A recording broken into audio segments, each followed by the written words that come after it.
अस्सलाम वालेकुम dear students. आज हम डिस्कस करने जा रहे हैं वर्क। ये हमारे पास क्लास 9 का एक टॉपिक है, वर्क।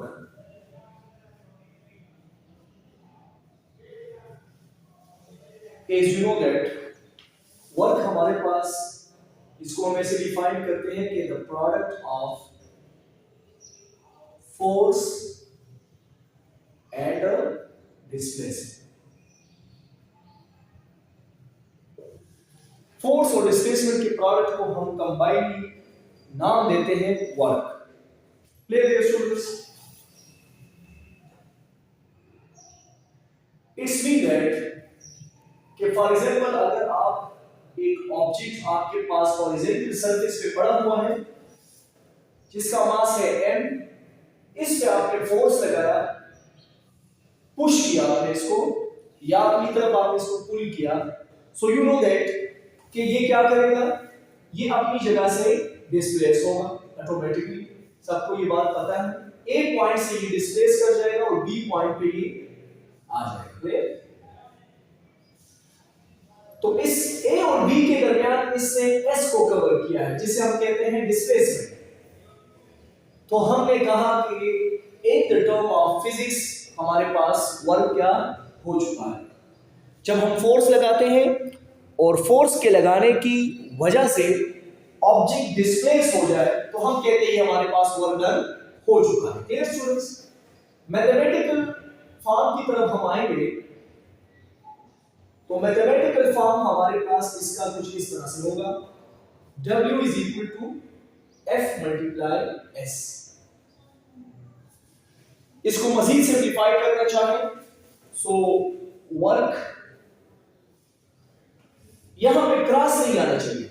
बुक में 9 क्लास की बुक में क्रॉस है, लेकिन असल में ये हमारे पास क्या है, डॉट प्रोडक्ट है। ये डॉट प्रोडक्ट इंशाल्लाह आपको क्लास 11 में या फर्स्ट ईयर में आप सीखेंगे, ये अलग से डिस्कशन है। तो इसको सिंप्लीफाई करने के लिए आप जब डॉट को हटाएंगे तो एफ एस और साथ में इसके साथ आएगा cos थीटा। तो ये सिंप्लीफाइड फॉर्म है हमारे पास किस चीज का, वर्क। अगर हम इसकी एसआई यूनिट की बात करें सो यू नो दैट इसमें दो फिजिकल क्वांटिटी यूज हो रही है। एक है एफ जिसके लिए हम यूज करते हैं न्यूटन, और एक हमारे पास है एस जिसके लिए हम यूज करते हैं मीटर, तो न्यूटन मीटर। बट जो ऐसा यूनिट के टेबल में है उसमें हमारे पास इसके लिए जो यूनिट यूज होते हैं वो है जूल। सही? और यही बराबर होगा न्यूटन मल्टीप्लाई मीटर के। तो ये हमारे पास इसका जो स्टैंडर्ड यूनिट है वो क्या है जी, जूल। क्लियर? अगर हम इसकी नेचर ऑफ क्वांटिटी की बात करें, मतलब आपने फिजिक्स में प्रीवियसली ये चीज सीखी है कि या तो कोई चीज स्केलर होगा या वेक्टर होगा, तो उस तहत के अकॉर्डिंग उस बात कि उसकी अगर हम बात करें तो हम कहेंगे कि वर्क हमारे पास क्या है, ये एक स्केलर क्वांटिटी है। अब आप ये कहेंगे कि हमारे पास तो ये फोर्स और ये डिस्प्लेसमेंट दोनों क्या है, वेक्टर क्वांटिटी है। फोर्स और डिस्प्लेसमेंट जो है ये हमारे पास, आपने फिजिक्स में पढ़ा है चैप्टर 1 में कि ये दोनों हमारे पास फिजिकल क्वांटिटी, चैप्टर 2 में हमने पढ़ा, ये दोनों हमारे पास क्या है, वेक्टर क्वांटिटीज है। तो बेटा असल में बात ये है कि इसमें होता क्या है कि some time the motion of an object is not perfectly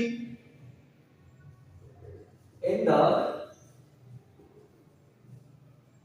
direction of a force। कभी कभार ये होता है कि हम जब फोर्स जो लगाते हैं ना, तो उस फोर्स की डायरेक्शन और उस ऑब्जेक्ट की जो मोशन की डायरेक्शन होती है वो आपस में पैरेलल नहीं होती। या मतलब जो हम ऑब्जेक्ट पे फोर्स लगाते हैं फोर्स की डायरेक्शन में ऑब्जेक्ट डिस्प्लेस नहीं हो पा रहा, तो हम इसे कहते हैं कि ये हमारे पास क्या है, स्केलर क्वांटिटी है। फॉर एग्जांपल अगर आप एक एक्स वाई प्लेन लेते हैं और इसमें आप यहाँ पे ओरिजिन पे कोई ऑब्जेक्ट रखते हैं और उसको आप रस्सी के साथ यहाँ से बांध लेते हैं और आप इसको अपनी तरफ इस तरह इसको हम खींचते हैं, अपनी तरफ पुल करते हैं, तो फोर्स की डायरेक्शन जो है ना वो हमारी इस तरफ होगी, लेकिन इस ऑब्जेक्ट की जो मूवमेंट होगी वो इस तरह स्लाइड करेगा हॉरिजॉन्टल सरफेस पे। क्लियर? यहाँ पे जो मोशन की डायरेक्शन होगी, डिस्प्लेसमेंट इस तरफ कवर होगा, लेकिन फोर्स इस तरफ एक्ट कर रहा है। सो दोनों की डायरेक्शन आपस में सेम नहीं है, लिहाजा हम कहते हैं कि ये क्या है, वेक्टर क्वांटिटी है। और आगे जाकर इंशाल्लाह पढ़ेंगे तो ये प्रोडक्ट की वजह से भी, प्रोडक्ट रूल के अकॉर्डिंग हम स्केलर और वेक्टर की पेयर निशानदेही करते हैं। जब हमारे पास दो वेक्टर्स के दरमियान डॉट प्रोडक्ट हो तो हम उसे कंसीडर करते हैं as a vector scalar quantity के। इसी तरह यहां पे cos थीटा आया है, थीटा इट्स मीन एंगल। अगर हम वर्क को एंगल के हिसाब से देखें, फॉर एग्जांपल अगर आप लोग एंगल को 0 के बराबर करें तो क्या होगा, ये केसेस है, डिफरेंट केसेस है हमारे पास। For example let's say case 1 में हमारे पास हमने एंगल को कंसीडर किया है 0, 2 न्यूटन फोर्स लगा रहा हूं और 3 मीटर डिस्टेंस कवर कर रहा है, एस हमारे पास है 3 metre. So what will happen, क्या 0 डिग्री पे हमारे पास वर्क कितना आएगा, ज्यादा आएगा कम आएगा, ये भी देखेंगे मैथमेटिकली हम। तो you know that work is equal to F S और cos थीटा। तो एफ कितना है 2 न्यूटन, एस कितना है 3 मीटर और cos हमारे पास क्या है 0। और आपने पढ़ा है कि cos 0 हमारे पास बराबर होता है किस चीज के, 1 के। cos 0 is equal to 1, so that's why 2 3s are 6 newton metre और cos 0 की जगह हम लिखेंगे 1 और 6 1s are 6 न्यूटन मीटर, और we can say that is 6 जॉल। इस हिसाब से हमारे पास जो वर्क आया वो क्या है, 0 डिग्री पे हमारे पास 6 जॉल आया। इट्स मीन दैट जब भी आपको cos 1 मिले 0 पर, तो इट्स मीन दैट कि आपके पास जो वर्क होगा वो क्या होगा, मैक्सिमम होगा। मतलब यहां पे इस केस में हमारे पास जो वर्क आया है ना, ये मैक्सिमम है। और ये कब मैक्सिमम हुआ, जब हमने फोर्स को पैरेलली अप्लाई किया। ये फोर्स था, ये डिस्प्लेसमेंट, दोनों पैरेलल जब जा रहे होते तो हम कहते हैं कि हमारे पास वर्क क्या आएगा, मैक्सिमम आएगा। क्लियर बेटा? अब नेक्स्ट अगर हम बात करें,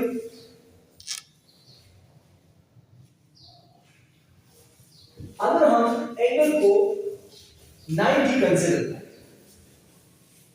तो आपके जहन में शायद ये बात आ जाए, अगर हम एंगल को कंसीडर करें 90 degree, so what will happen, you know that ये केस 2 है हमारे पास।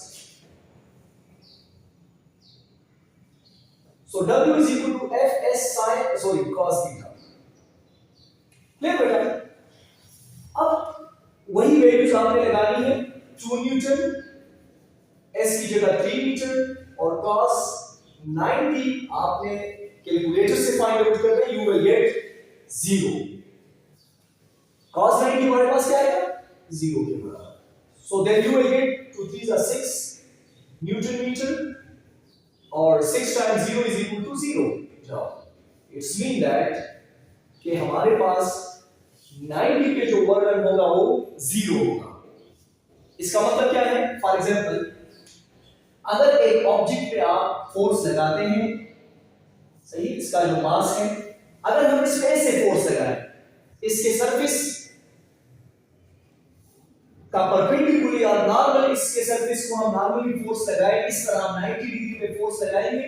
आप जब किसी चीज को कंप्रेस करते हैं, फॉर एग्जांपल आप चेयर पे बैठे हैं, आप चेयर पर बैठे हैं या आप किसी चीज को कंप्रेस करना चाहते हैं तो आप 90 पे फोर्स लगा रहे हैं। So there was no work done. Clear? For example इस व्हाइट बोर्ड पे मैं ऐसे इसको फोर्स लगा रहा हूं, इसको मैं पुश कर रहा हूं, सो यहां इस सिचुएशन में हमारे पास फोर्स वर्क डन नहीं आएगा, क्योंकि मैं यहां पे जो फोर्स लगा रहा हूं ये इस व्हाइट बोर्ड के एरिया के क्या है, परपेंडिकुलर है। So that's why work done will be 0। अब नेक्स्ट